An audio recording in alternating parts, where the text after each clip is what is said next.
Hello guys, आज मैं इस वीडियो में आपके साथ शेयर करूंगी क्लीनिंग के कुछ टिप्स एंड ट्रिक्स। अपने घर पे आप किस तरीके से दिवाली की क्लीनिंग करने से पहले अपने घर की चीज़ों को किस तरीके से सुखाना है, उन्हें रखना है, यानी कपड़ों से जुड़े कुछ टिप्स एंड ट्रिक्स आपके साथ शेयर करूंगी जो आपके लिए बहुत यूज़फुल रहेंगे। आप अपने बेड के गद्दों को यानी मैट्रेस वगैरह को किस तरीके से क्लीन कर सकते हैं, साफ़ कर सकते हैं, ताकि उनमें जो भी डस्ट वगैरह है वो सारी निकल जाए और उन्हें बरसात की जो महक इन कपड़ों में आ जाती है उस स्मेल को भी हम ख़त्म कर सकते हैं। तो चलिए बिना देर के वीडियो को देखना शुरू करते हैं। अगर आपको आज का वीडियो थोड़ा भी पसंद आए तो इसे लाइक करके दोस्तों के साथ, फैमिली के साथ शेयर ज़रूर करें। तो यहाँ पर देख सकते हैं एक दीवान बेड का गद्दा है जिसे मैंने की मैट्रेस है, इसे मैंने धूप में डाल दिया है। 1 घंटा हो गया है। तो सबसे पहले मैं इसको क्लीन कर लेती हूँ। देखिए, हमें साल 6 महीने में अपने मैट्रेस को अच्छे से ज़रूर साफ़ करना चाहिए।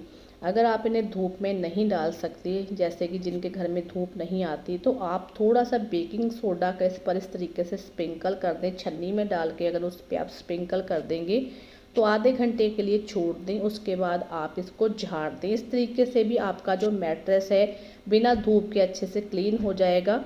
तो अगर आपके यहाँ पे धूप आती है तो इसे धूप ज़रूर दिखाएं। इसका जो ऊपर का कवर था मैंने उसे निकाल कर अच्छे से धो कर डाल दिया है। और सारे जो हमारे मैट्रेस हैं मैंने इसको अच्छे तरीके से झाड़ लिया है, साफ़ कर लिया है। जो भी इसके अंदर डस्ट वगैरह ही वो मैंने साफ़ कर ली है। अब यहाँ पे जो रज़ाइयाँ वगैरह हैं, गद्दे हैं, इनको भी मैंने धूप में डाल के रखा हुआ है। थोड़ी थोड़ी सबको ही धूप लगाएंगे ताकि जो इनकी सीलन की महक तो वैसे आ तो नहीं रही है कपड़ों में, लेकिन इनको सुखाना बहुत ज़रूरी होता है। क्योंकि जब भी हम इन सर्दियों में पहनते हैं तो एक इनमें हल्की हल्की सी महक सी रहती है जो हमें अच्छी नहीं लगती, या फिर हमें वॉश करके पहनने पड़ते हैं। तो इसलिए रखे हुए 6-7 महीने पहले से अगर हम जिन कपड़ों को रख देते हैं सर्दियां ख़त्म होने के बाद, तो उन्हें सुखाना ज़रूर चाहिए। इस मौसम में बरसात भी काफ़ी हुई है, घरों में सीलन अक्सर आ ही जाती है। यहाँ पे एक मैंने जो गद्दा था मेरा उसको उधेड़ के मैंने रखा हुआ, इसकी रुई मैं दूसरे गद्दे में भरवाऊँगी। यहाँ पर जो मच्छरदानियाँ हैं उनको भी मैंने धूप में रखा हुआ, अच्छे से सुखा कर सारे कपड़ों को हम अरेंज करके रखेंगे। क्लीनिंग से पहले मैं घर के सारे इस तरीके से जो हमारे कपड़े वगैरह होते हैं उनको सुखा कर मैं फिर उन्हें रखती हूँ। यहाँ पर दीवान बेड देख सकते हैं। यहाँ पर मेरे जो पीतल के बर्तन हैं जिन्हें मैंने कभी इस्तेमाल नहीं किया, तो इनको भी मैं धोकर रखूँगी। एक पतीला काफ़ी गंदा हो गया है तो इसको भी मैं अच्छे से क्लीन करके रखूँगी। तो यहाँ पे दूसरा वाला बॉक्स भी मैं आपको दिखा देती हूँ। यहाँ पे ये जो सामान है इसको भी मैं अभी धूप में रखने वाली हूँ। तो सारा सामान अच्छे से धूप में सुखाने के बाद, तो यहाँ पर जो मेरा मैट्रेस था मैंने दोनों साइड से अच्छे से सुखा लिया है। अब उसको थोड़ा सा खड़ा करके हम इसकी साइड से अच्छे तरीके से इसको पूरा झाड़ देंगे। थोड़ी बहुत जो भी इसके अंदर डस्ट होगी वो निकल जाएगी। अगर आपके यहाँ पे धूप नहीं आती है तो बेकिंग सोडा स्प्रिंकल करें किसी छन्नी में डाल के, तो जो भी इतने इसमें से जर्म वगैरह होंगे वो सारे निकल जाएंगे और आपके ऐसे मैट्रेस साफ़ हो जाएंगे। एक तो आप धूप में सुखा सकते हैं, एक बेकिंग सोडा छिड़क कर आप उसे अच्छे से क्लीन कर सकते हैं। तो अच्छे से मैंने मैट्रेस को पूरा झाड़ लिया है बढ़िया करके। 1-1 घंटे के दोनों साइड धूप लगा दी। इसका ये जो कवर है धोकर डाल दिया है और ये भी अच्छे से सूख जाएगा। आप अपने बेड के मैट्रेस को, गद्दों को ज़रूर धूप में सुखाएं दिवाली से पहले। तो देखिए पूरी साफ़ सफाई हो गई है। बेड को भी मैंने अच्छे से क्लीन कर लिया है। अभी यहाँ पर हमें लेनी है नेपथिन टैबलेट्स। ये बहुत हेल्प करती हैं हमारी क्लीनिंग में। कई बार कपड़ों को जो छोटे छोटे कीड़े लग जाते हैं इसकी हेल्प से वो भी नहीं लगते हैं, कपड़ों में किसी तरीके की महक नहीं आती है। बेड के 2 बॉक्स हैं दीवान बेड के, तो दोनों में 3-3 4-4 टैबलेट में जगह जगह ऐसे रख दूँगी। इससे हमारे कपड़ों में किसी भी तरीके की बदबू वगैरह नहीं आती है। लेकिन फिर भी हमें साल में एक बार कपड़ों को ज़रूर सुखा लेना चाहिए। तो यहाँ पे देख सकते हैं अभी मैं जितने भी कपड़े धूप में रखे थे ये सारा बेड को मैंने साफ़ कर दिया है और इस तरीके से अरेंज करके रख दिए हैं। जो मेरे पीतल के बर्तन थे उनको मैंने अभी बाहर रखा है, एक जो पतीला साफ़ था उसको अंदर रखा है और बाकी बर्तनों को मैं अच्छे से साफ़ कर लूँगी। आप भी इसी तरीके से अपने घर के मैट्रेस हैं, कपड़ों को दिवाली पर यानी दिवाली से पहले अब मैं सारे कपड़े इस तरीके से सुखा लूँगी। उसके बाद घर की साफ़ सफाई शुरू कर दूँगी, क्योंकि दिवाली से 1 हफ़्ता पहले हमें घर की सारी साफ़ सफाई कर लेनी चाहिए। बाद में हम मिठाइयाँ बनाने में या फिर दिवाली की शॉपिंग करने में बिज़ी हो जाते हैं। तो गैस मेरी अगली टिप पुराने पिलो कवर को लेकर है। हमारे घर में कई सारे इस तरीके से पुराने पिलो कवर जमा हो जाते हैं। कई बार हमारे बेडशीट का कलर ख़राब हो जाता है तो हम पिलो कवर वगैरह या बेडशीट को चेंज कर देते हैं, दोबारा उसका इस्तेमाल नहीं करते हैं। तो इस तरीके से कई सारे पिलो कवर इकट्ठे हो जाते हैं या फिर कहीं से फट जाते हैं, घिस जाते हैं, तब भी हम इनको उतार कर रख देते हैं। 3 तरीके बताऊंगी पुराने जमा हुए पिलो कवर को आप किस तरीके से रीयूज़ कर सकते हैं। तो एक तो आप इन्हें डस्टिंग के लिए रख लें, घर पे आप डस्टिंग के लिए इनका इस्तेमाल कर सकते हैं। दूसरा, इसके छोटे टुकड़े करके किसी बॉक्स में भर के रख लें, किचन में आप साफ़ सफाई में इनका इस्तेमाल कर सकते हैं।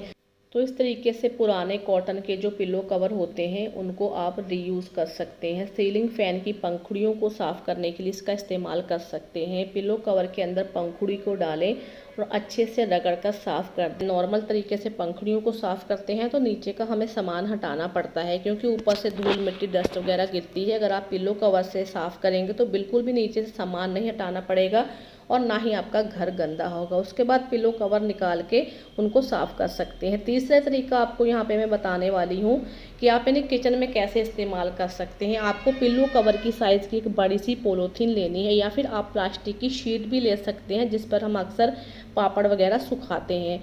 तो मेरे पास यहाँ पे 5 किलो वाली थैली थी जो कि पिलो कवर के साइज़ की तो नहीं है लेकिन छोटी है। अच्छे से इन्हें आप बिल्कुल अंदर बढ़िया करके सेट करके इस तरीके से पिलो कवर के अंदर डाल दें और जहाँ तक हमारी पॉलीथीन थी वहाँ पर से मैंने पिलो कवर को फोल्ड कर लिया। ये हमारा किचन के लिए बहुत ही बढ़िया ऑर्गेनाइजर बन के तैयार हो गया है। इनका अब हमें यूज़ कैसे करना है। बार बार हम किचन में दिन में कई बार बर्तन को धोते हैं, जब उन्हें हम स्लैब पर रखते हैं तो बार बार किचन की स्लैब पानी से भर जाती है, बार बार हमें पानी साफ़ करना पड़ता है। तो बर्तन रखने के लिए ये जो हमने ऑर्गेनाइज़र बनाया है ये आपके लिए बहुत ही यूज़फुल रहेगा। जब भी आप बर्तन धोएं तो इस तरीके से इसके ऊपर रखें और फिर जब हल्का सा इनका पानी ड्राई हो जाए तो बर्तनों को आप जैसे रखते हैं उस तरीके से जहाँ पर भी रखते हैं अरेंज करके रखें। तो सारा जो पानी होगा पिलो कवर के ऊपर ही रहेगा, इसके नीचे बिल्कुल नहीं जाएगा। नीचे वाली सतह भी हमारी स्लैब की सूखी रहेगी और क्योंकि हमने इसके अंदर पॉलीथीन लगा रखी है तो उसके बाद आप बर्तनों को निकाल के अरेंज करके रखें और इसे कवर को आप पंखे की हवा में सुखाएं या फिर धूप में सुखा सकते हैं। मैं आपको दिखाती हूँ, देखिए नीचे से बिल्कुल भी गीला नहीं हुआ क्योंकि इसके अंदर पॉलीथीन लगी हुई है।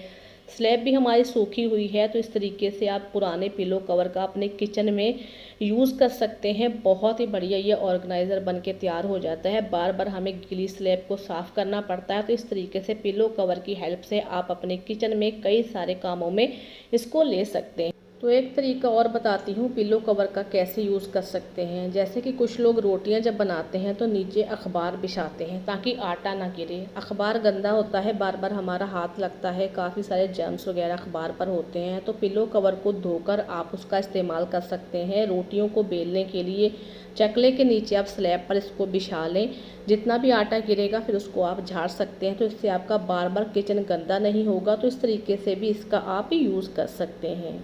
तो गाइज़ इन टिप्स को फॉलो करके आप भी अपनी दिवाली की क्लीनिंग को बहुत आसानी से कर सकते हैं। मैट्रेस को ज़रूर साफ़ करें। जितने भी आपके घर पे बेड हैं, दीवान बेड हैं, उनके मैट्रेस को यानी गद्दों को इस तरीके से बेकिंग सोडा की हेल्प से या फिर धूप में डालकर उन्हें अच्छे से बढ़िया से झाड़ कर सुखा कर फिर रखें। तो ये सालों साल चलेंगे, ख़राब नहीं होंगे। वीडियो को लाइक शेयर और चैनल को सब्सक्राइब करना ना भूलें।